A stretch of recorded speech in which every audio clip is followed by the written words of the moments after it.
Welcome back to my channel! For today's video, magluluto tayo ng pancit sa igado.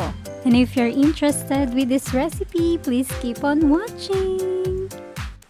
Simulan na nating magluto ng pancit sa igado. So first, maglalagay muna tayo ng 2 basong tubig sa isang kawali.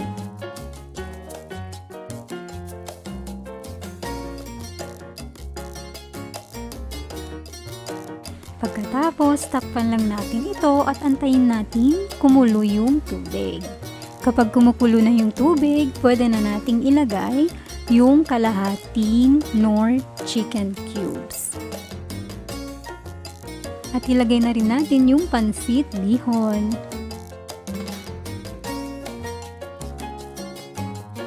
At ilagay na rin natin yung 1 tablespoon of soy sauce. Takpan lang natin ito at hayaan natin kumulo ng 3 minuto.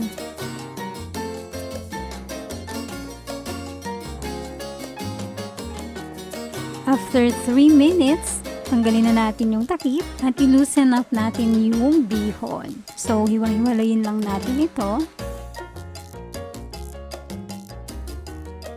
So, haluin lang natin ito ng haluin hanggang sa ma-absorb na ng pancit bihon yung water.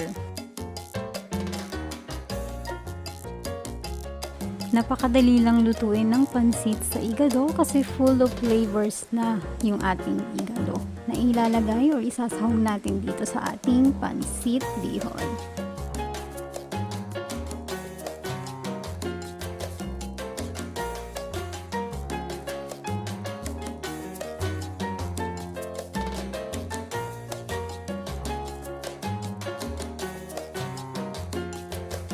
Ayan, so kapag ganyan, medyo dry na yung pancit, pwede na natin ilagay yung leftover na igado. So kung interesado ka sa recipe ko ng igado, just click on the suggested video. Or, lalagay ko yung link sa description box sa baba. So ito-toast lang natin yung leftover na igado dito sa ating pancit bihon. You can still add your favorite veggies like cabbage or carrots, baggy beans, more red bell pepper, or green peas, at marami pang iba.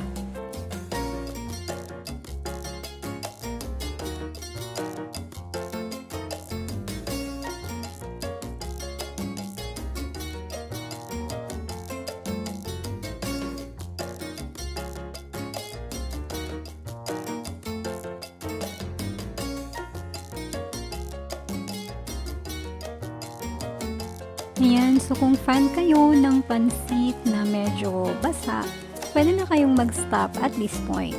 Pero kung gusto niyo naman na medyo dry, pwede niyo pang haluin pa. Ako kasi mas gusto ko yung medyo dry na pancit, so hinahalo ko lang siya ng hinahalo para makuha ko yung gusto kong consistency. So nasa sa inyo naman yun, kung gusto niyo na medyo dry or yung medyo basa na pancit.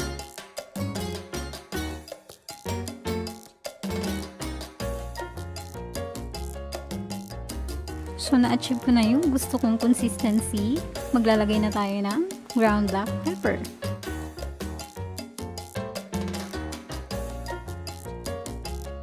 Haluin lang muna natin.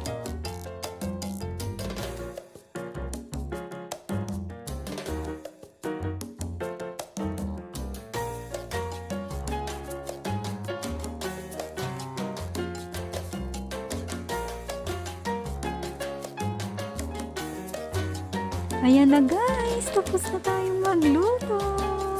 I-serve na natin. There you have it, our pancit sa igado. May ulam ka na, may merienda ka pa.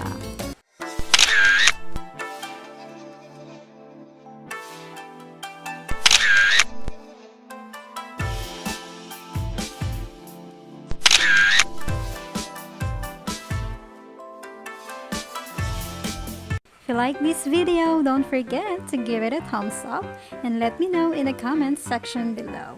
And for more videos and recipes, don't forget to subscribe and click the notification bell para updated ka every time I upload videos. Thanks for watching! Bye-bye!